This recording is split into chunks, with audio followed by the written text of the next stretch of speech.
uh, the discussion of our wave theory of light bete.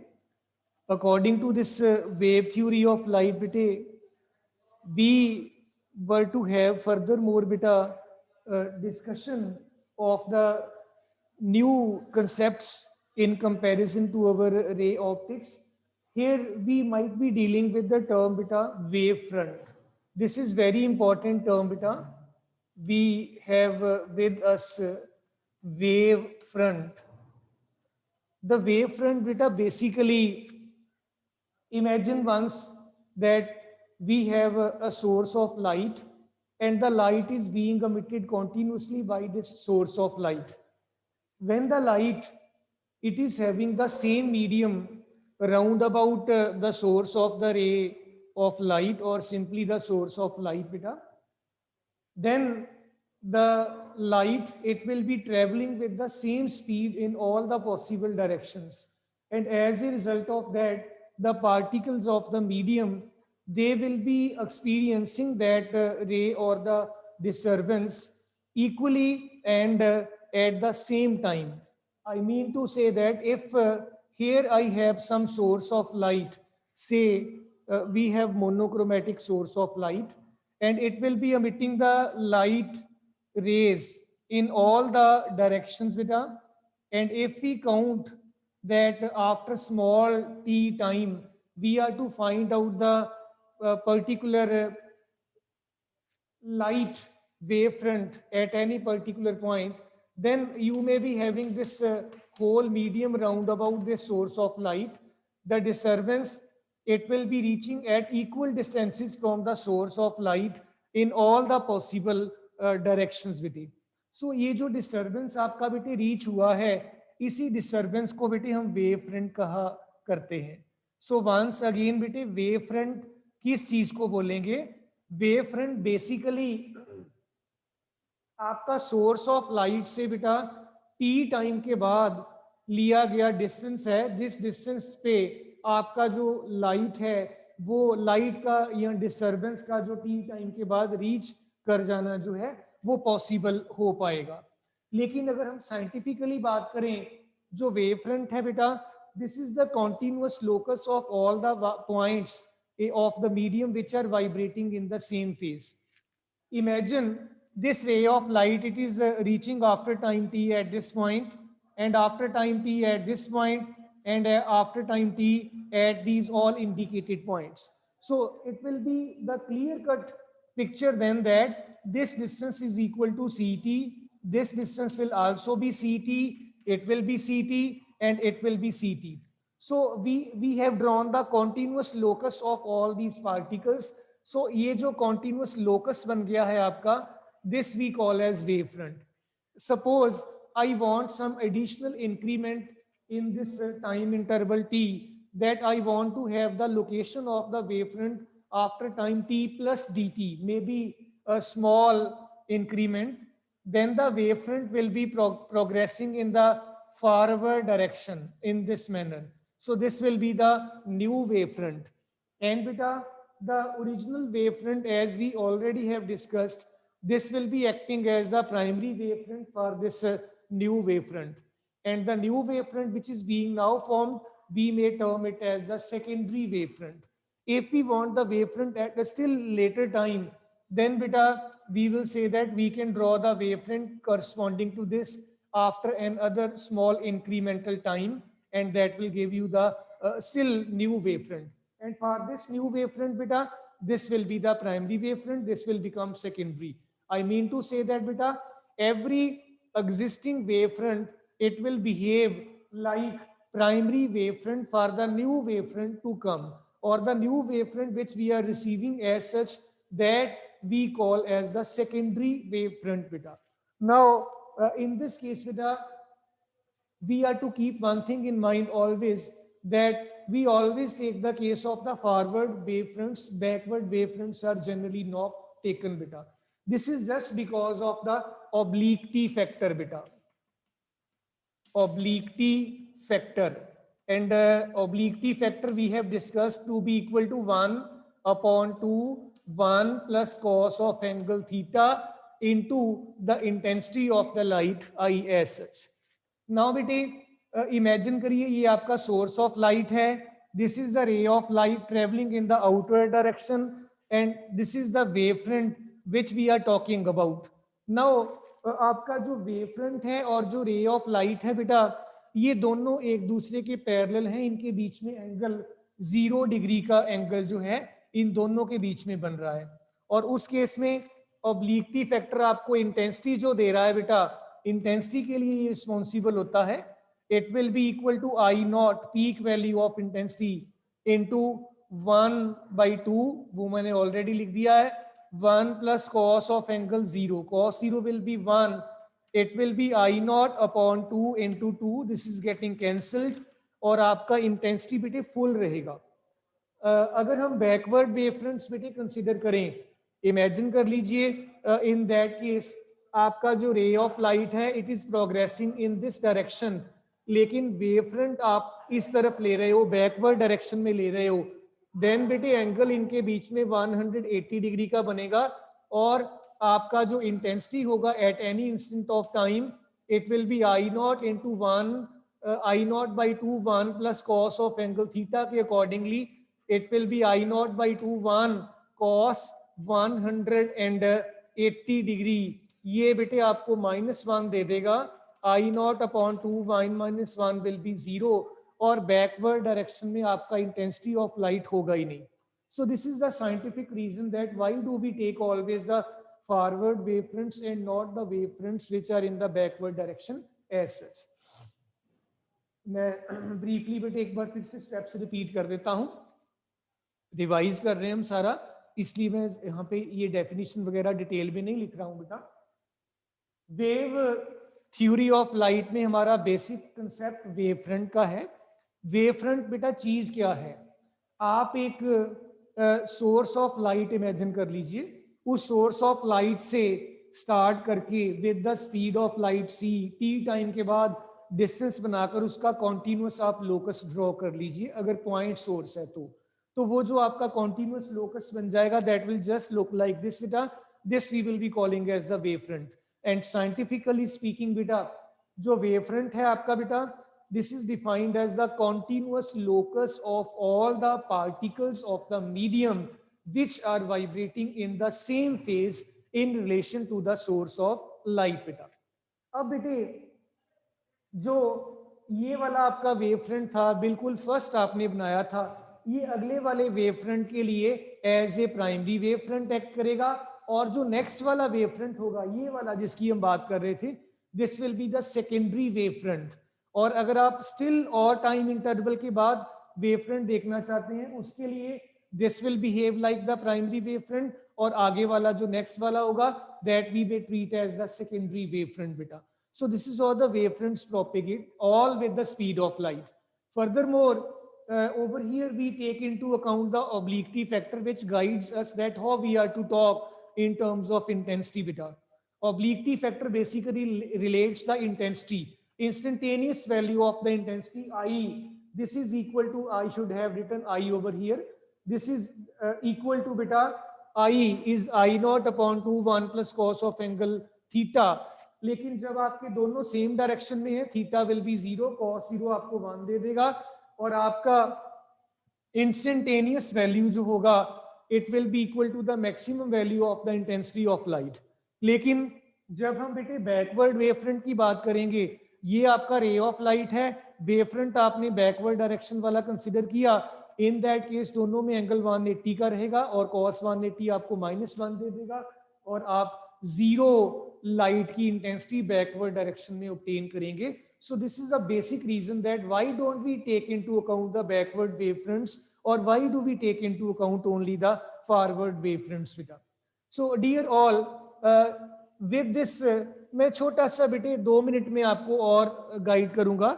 हमारे पास जो different wave fronts possible होते हैं, अगर तो आपका पॉइंट सोर्स ऑफ लाइट है, आप ऑलरेडी डिस्कस कर चुके हो, rays of light will be pointing outward direction in the form of a sphere and ये जो आपकी rays of light outward point कर रही हैं, आप इनके correspondingly ये एक r radius लेकर सर्कल या होलो स्फेरिकल स्ट्रक्चर ड्रॉ कर सकते हो। और ये आपका जो है बेटा point source of light, and these are your बेटे spherical wave fronts. So when we have point source of light beta, then our wave fronts, these are spherical, these are spherical in nature.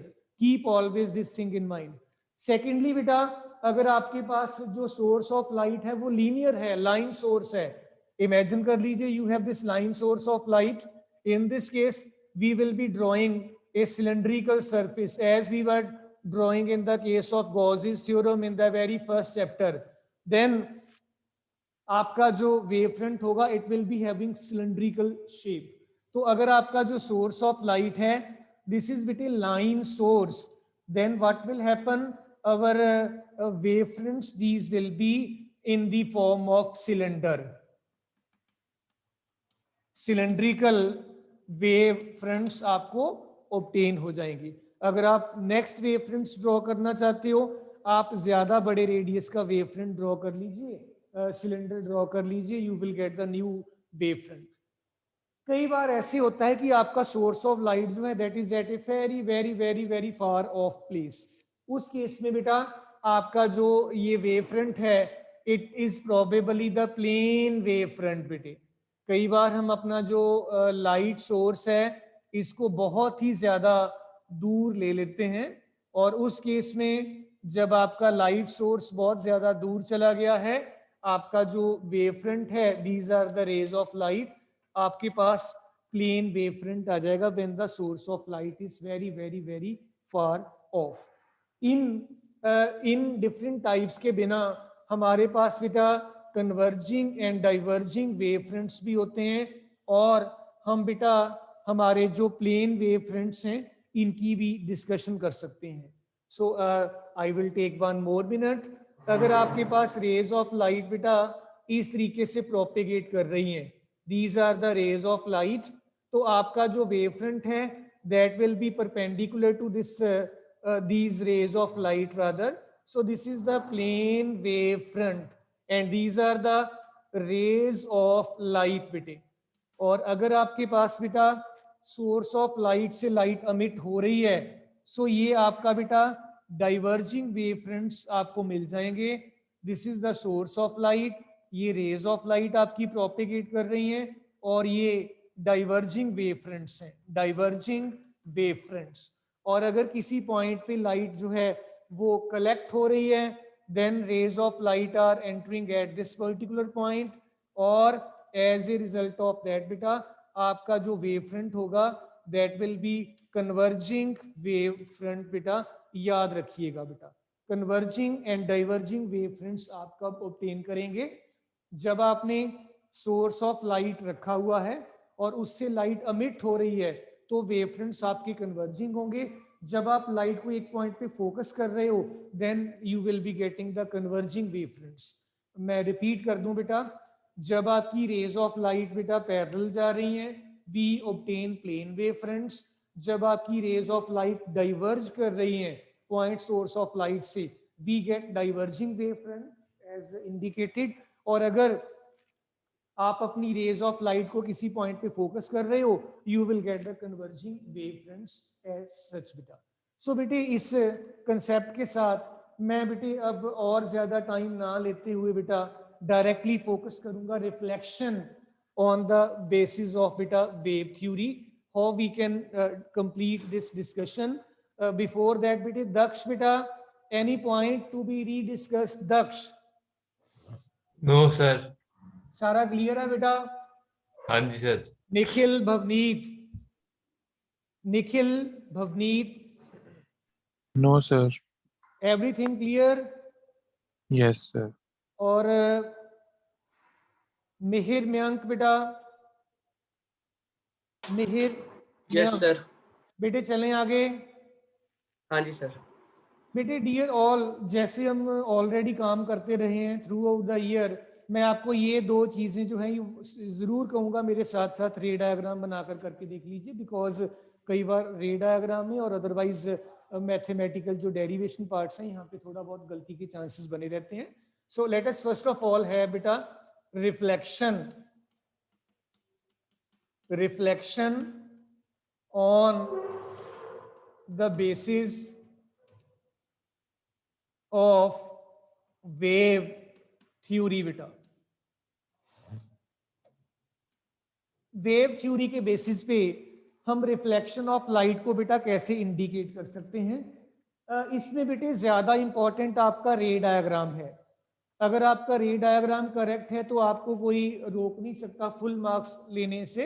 Otherwise अगर आपका रे diagram ठीक नहीं है तो फिर बेटे प्रॉब्लम ही प्रॉब्लम है. सिस्टमेटिक वे से नोट करिएगा मैं रे डायग्राम कैसे ड्रॉ कर रहा हूं. ये इमेजिन कर लो एम डैश आपका कोई प्लेन रिफ्लेक्टिंग सरफेस है. यू मे कंसिडर और regard it just like a mirror also. ये आपका इंसिडेंट रे ऑफ लाइट है, incident wave front, sorry not ray of light. Rays of light आपकी ये आ जाएंगी बेटा. These are perpendicular to these wave fronts always. ये आपकी रेज ऑफ लाइट है. This is your say ray number 1, say this is ray number 2, say this is ray number 3. ये आपका A और B, ये बेटे आपका इंसिडेंट वेव फ्रंट कहलाएगा. फिर से बेटा ध्यान दीजिएगा, A B आपका इंसिडेंट वेव फ्रंट है. इसने एंगल ऑफ इंसिडेंस I बना रखा है इस रिफ्लेक्टिंग सरफेस के साथ. रे नंबर 1 पे फोकस करिए. इट इज बेटे ready to get reflect at this point. लेकिन रे नंबर 3 जो है, it has to suffer some distance, it has to travel some distance before it is getting reflected. So आइए पहले रे number 3 को पकड़ते हैं. इसको देखते हैं कि ये कहां तक जा रही है बेटा. तो you can well see this is रे नंबर 3 गोइंग एज सच. यहां पे पहुंच गई बेटा ये रे. इसको पॉइंट को मैंने बेटे बोल दिया ए डैश बेटा. ये आपका पॉइंट ए डैश है. आपके 3 नंबर रे ने B इंटू ए डैश के बराबर का डिस्टेंस जो है ये ट्रेवल किया before it is getting reflected. और ये डिस्टेंस बेटे प्रोबेबली कितना होगा? B into A dash distance जो है ये speed of light into time के बराबर ही तो होगा. और तो कोई पैरामीटर है नहीं हमारे पास. Now what we will do बेटा, हम एक कंपास लेकर उसको इतना ओपन करके देन उसका नीडल इस पॉइंट पे प्लेस करके ऐसे एक आर्क लगा देंगे. फिर से ध्यान दीजिएगा, बी से लेकर ए डैश पॉइंट तक एक कंपास हमने ओपन किया, खोला कंपास को, उसका नीडल यहाँ पे रखा और जितना ये डिस्टेंस था इतना ये नीडल यहाँ पे रख के ऐसे आर्क लगा दिया. और ये इमेजिन कर लीजिए ये आर्क लगाया गया है बेटा. अब इस आर्क को टच करती हुई टेंजेंट हमने ए डैश पॉइंट से ये ड्रॉ कर दी है बेटा इन दिस मैनर. और ये आपके पास पॉइंट बन गया B dash. And in this manner we can say that A dash B dash जो है this is our reflected wave front. और जो रे नंबर 1 है, अब आप इस पे तो जरा ध्यान दीजिएगा, क्योंकि आपने A पॉइंट से इतना डिस्टेंस मेजरमेंट करके बनाया है तो ये जो आपका होगा डिस्टेंस बेटा A एंड B डैश ये भी आपका जो है C इंटू टी के बराबर होगा, बिकॉज आपने खुद बनाया है. ये ए बी डैश डिस्टेंस जो है this will also be equal to C T बेटा. अब ये आपका रे नंबर 1 डैश और यहां से आपका जो रे नंबर 3 डैश है it will start as such. अब हमें कैसे पता चलेगा कि ये जो वेव फ्रंट है ए डैश बी डैश ये इसी वेव फ्रंट का ही रिफ्लेक्टेड वेव फ्रंट है? उसके लिए मैं यहाँ पे डी पॉइंट इमेजिन कर लेता हूँ इंसिडेंट वेव फ्रंट के ऊपर. और ये अगर आप देखो ध्यान से, इसको मैं बेटे आगे इस तरीके से यहाँ तक ले गया. Late it be the point P. इस पॉइंट P से मैंने इन दोनों रेज, ये वाला और ये वाला रे, इनके पैरेलल ये बेटा रे ड्रॉ किया. And let us say that this is your रे नंबर 2 डैश बेटे. और ये आपका जो पॉइंट है दिस इज पॉइंट P बेटे. इसका मतलब ये हुआ, अगर सॉरी P नहीं, इसको D डैश बोलना चाहिए था. अगर आपका distance DP plus PD dash ये भी CT के बराबर ही है, then it will be definite that कि D डैश पॉइंट आपका D पॉइंट के कॉरस्पॉन्डिंगली रिफ्लेक्टेड वेव फ्रंट के ऊपर पॉइंट लाई कर रहा है। इस अब हमारा बेटे पर्पस रह गया है ये प्रूव करना कि जो डी पी है ये पी डी डैश के बराबर है बेटा। और साथ ही साथ बेटा थोड़ा सा और ध्यान दीजिएगा, अगर मैं ये वाला जो पॉइंट था आपका, दिस पॉइंट पी पॉइंट से मैं ए बी के पैरेलल एक लाइन ड्रॉ कर देता हूं, दिस लाइन बेटा, ये लाइन इसके पैरेलल है, फिर से देख लीजिएगा, this is parallel to this, ये एंगल 90 का, ये भी 90 का, ये भी 90 का, इसको बेटे मैं बोल देता हूं एन पॉइंट बेटा। अब थोड़ा सा ध्यान दीजिएगा, हमारा पर्पस था कि जो बी ए डैश डिस्टेंस है यहां से लेकर यहां तक, ये आपका DP plus P D dash के बराबर हो जाना चाहिए, DP plus P D dash के बराबर। अगर तो ये है तो आपका D dash point reflected wave front पे जो लाई कर रहा है वो इसी के कॉरस्पॉन्डिंगली है, नहीं तो बेटा we are wrong in our assumption. अब बी ए डैश को थोड़ा सा ध्यान से देखिएगा, left side of this expression को, बी ए डैश को मैं B N plus N A dash लिख सकता हूं बेटा, this is B N plus N A dash, this must be D P plus P D dash. एक और बड़ी इंपॉर्टेंट बात है, हमने पी एन लाइन जो ड्रॉ की है ये इसके पैरेलल ड्रॉ की है, खुद ड्रॉ की है परपेंडिकुलर बनाकर, इसका मतलब है कि DP distance B N distance के बराबर हो गया बेटा, डीपी जो है आपका ये बेटे आपके बी एन के बराबर है, तो ये कट गया, it will mean that N A dash को आपने पी डी डैश के बराबर प्रूव करना है। अगर आप ये कर गए तो आपका रिफ्लेक्टेड वेव फ्रंट है, नहीं तो नहीं है। इस चीज को प्रूव करने के लिए आप ये वाली दो ट्रायंगल्स के ऊपर फोकस करोगे। ट्रायंगल कौन कौन सी हैं? Triangle P N A dash and triangle आपका P D dash A dash. इन दोनों ट्रायंगल्स में जरा ध्यान से देखिएगा, this is right angle and here this is right angle. ये आपका एंगल ऑफ इंसिडेंस था, ये आपका एंगल ऑफ रिफ्लेक्शन आर था बेटा। तो ये दोनों तो आपके बेटे लॉज ऑफ रिफ्लेक्शन में जो है इक्वल होते हैं। मोर ओवर आपने खुद कहा है कि ये भी राइट एंगल है, ये भी राइट एंगल है, that is why these angles are same बेटा। और तीसरी बात आपका पी ए डैश जो है दिस इज कॉमन, और उसकी वजह से ये जो दोनों ट्रायंगल्स हैं आपकी दीज आर कॉन्ग्रुएंट ट्रायंगल्स बेटा, and as a result of that N A dash P D dash के बराबर हमारा आ जाता है। So these are congruent triangles बेटा, और इसी वजह से अब आपका ये पॉइंट जो है it is justified. So in this manner बेटे हम ये साबित कर सकते हैं कि हमारा A dash B dash reflected wave front जो है ये ए बी वेव फ्रंट का ही रिफ्लेक्टेड वेव फ्रंट हमने बेटा ऑब्टेन किया है। मैं बेटा briefly within a half minute repeat कर देता हूं।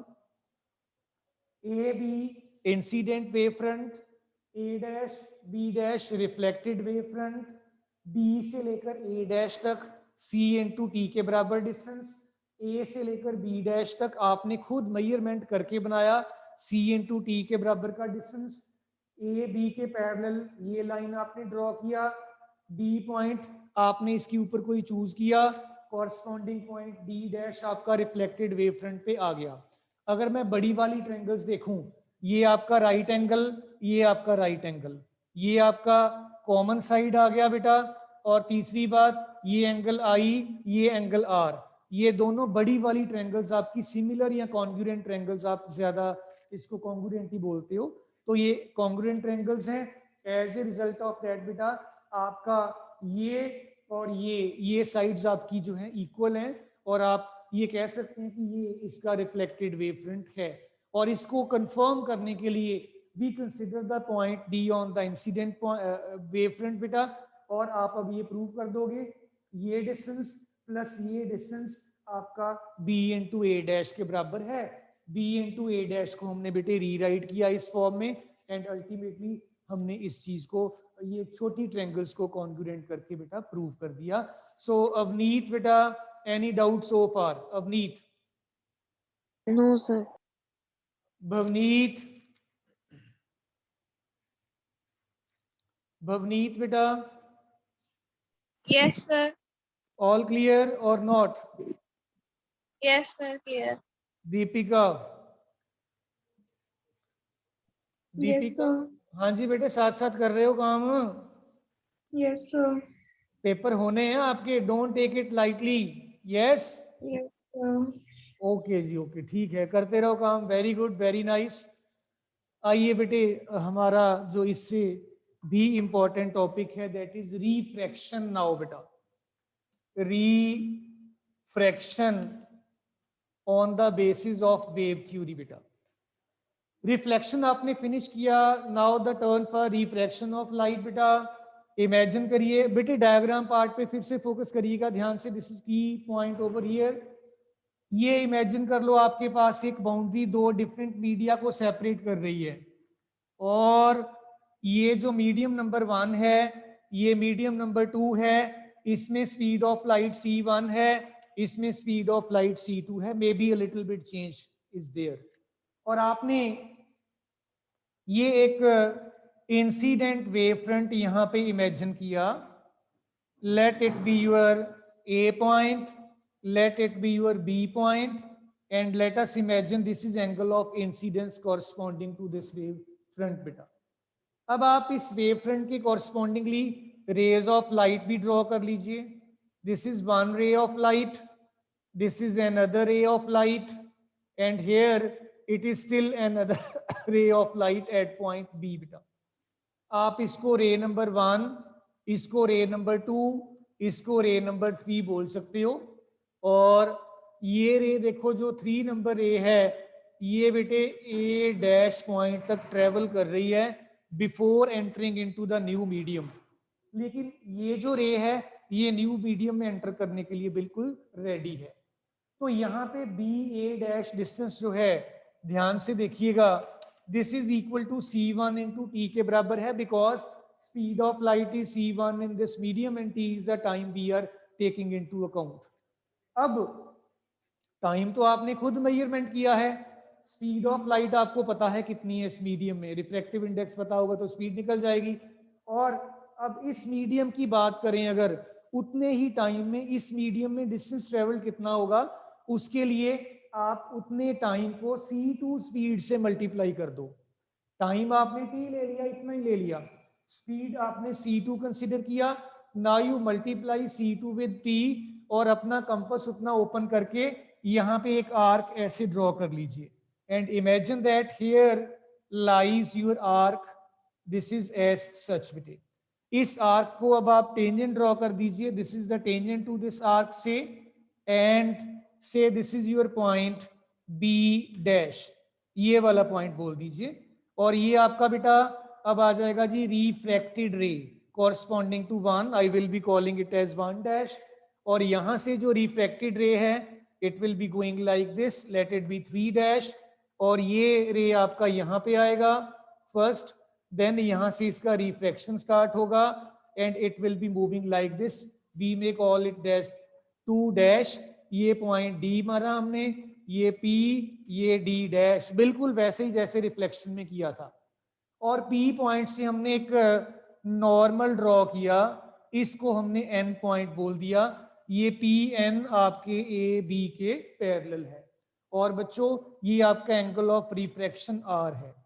यू ऑल नो दैट बेटा, हमारा जो रिफ्रैक्टिव इंडेक्स न्यू है, this is equal to c1 upon c2 आ जाना चाहिए रिफ्रैक्शन में, इसकी बात करेंगे।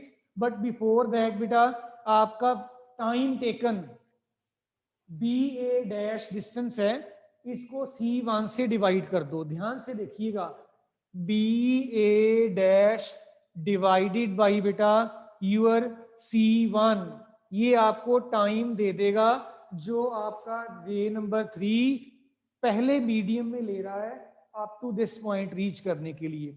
अगर ये टाइम इस टाइम के बराबर आ जाए, देन वी से दैट कि ये आपका रिफ्रैक्टेड वेव फ्रंट है। और उसको भी ज्यादा कंफर्म करने के लिए आप ये ले लीजिए, डीपी डिस्टेंस आपका मीडियम नंबर 1 में है, इसके लिए टाइम कितना आ जाएगा, डीपी डिवाइडेड बाई C1 और PD डैश आपका 2 नंबर मीडियम में है, इसको जब आप डिवाइड करोगे आपके पास आ जाएगा PD dash divided by C2। ये दो टाइम्स, ये भी टाइम है, ये भी टाइम है, डिस्टेंस अपॉन स्पीड दोनों टाइम है, अगर बराबर आ गए तो दैट विल मीन दैट कि ये रिफ्लेक्टेड वेव फ्रंट इसी का है, नहीं तो नहीं। इसको प्रूव करने के लिए बी ए डैश को जरा ध्यान से देखिएगा। बी ए डैश को मैं N A plus N A dash लिख रहा हूं बेटा, N A divided by C1 plus B A dash, sorry B N लिखना चाहिए था मुझे, this is bn plus na dash upon c1, this is dp upon c1 pd dash upon c2। बेटा देखो आपने b ये pn इसके parallel खुद बनाई है, it will mean that dp this is equal to bn। बेटा dp अगर आपका bn के बराबर है तो ये टर्म आपकी कंप्लीटली कट हो गई, कैंसिल आउट हो गई। अब आपने प्रूव क्या करना है, na dash upon c1 this is PD dash upon C2। ये चीज आपको प्रूव करनी है। पहले हमने ये प्रूव करना था, हमने इस प्रूव करने वाली चीज को मॉडिफाई करके इसने बदल दिया। अब हम ये प्रूव कर देंगे तो वो जो आपका है अदरवाइज वो अपने आप हो जाएगा बेटा कंप्लीट। अब आइए इसको प्रूव करने के लिए हम क्या करते हैं, आप ये ऊपर वाला बड़ा ट्रायंगल जो देख रहे हो ये वाला, इसमें ये एंगल 90 का है, ये भी 90 है, ये बड़े वाला triangle A B A dash consider कर लीजिए, और जो छोटे वाला ट्रायंगल ये देख रहे हो ये कंसीडर कर लीजिए। इन दोनों ट्रायंगल्स को जब आप देखोगे तो ये दोनों आपकी कॉन्ग्रुएंट ट्रायंगल्स हैं। आप लिख सकते हो B A dash over N A dash, अगर ये कॉन्ग्रुएंट हैं, let me write B A dash and over N A dash, मतलब ये साइड डिवाइडेड बाय ये side, this is A dash divided by P A dash, this is A dash divided by P A dash. बेटे मुझे लग रहा है 11th के student centre कर रहे हैं, प्लीज बेटे आप वेट कर लीजिए few minutes, I will be restarting the meeting. बेटा 11th स्टैंडर्ड स्टूडेंट्स, बेटा this class is not meant for you, आप थोड़ा सा वेट कर लीजिए, लीव कर जाइए आप। गुरसिमरन एंड एक दो बच्चे और मुझे दिखे हैं, this is the 12th standard class going on, आप प्लीज लीव कर जाइए, I will be restarting after few minutes, please wait कर लीजिए। फिर से बेटे देखो 12th students, A B A dash बड़े वाला triangle, P N A dash छोटे वाला ट्रायंगल, दोनों आपकी कॉन्ग्रुएंट ट्रायंगल्स हैं। आपने this side divided by this side, this side divided by this side कर दिया, हमारा जो है ये फिनिश हो गया। अब ये नीचे वाला पार्ट देखिए आपका A B dash A dash, इसमें ये बड़े वाला ट्रायंगल और ये छोटे वाला ट्रायंगल, इसको देखिए ये भी दोनों कॉन्ग्रुएंट ट्रायंगल्स हैं। इनमें फिर मैं बेटे लिख सकता हूं आपका दिस इज बेटे यूर ए बी डैश, ये वाला side divided by P D dash, this is A dash divided by P A dash, क्योंकि दोनों कॉन्ग्रुएंट थे आपके। अब आप देखो इसका भी ये और ये साइड सेम है, बराबर हैं, आप कंपैरिजन कर दीजिए, B A dash over N A dash, this is A B dash over P D dash, B A dash C1 into T हमने ऑलरेडी कहा हुआ है, so I will write C1 into T upon N A dash, this is equal to A B dash, this is A B dash. ये आपके पास है C2 into T upon P D dash, as such T आपका cancel out हो गया, इनको उल्टा कर लो, आपके पास N A dash upon C1 P D dash upon C2 के बराबर आ जाएगा।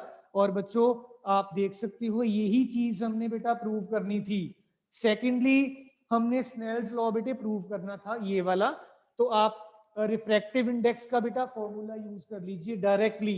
रिफ्रैक्टिव इंडेक्स म्यू आपका जो है this is equal to sine i upon sine r होगा, mu will be sine i upon sine r, sine i इसका निकाल लो, sign are इसका निकाल लो, आपका म्यू C1 बाई C2 आ जाएगा।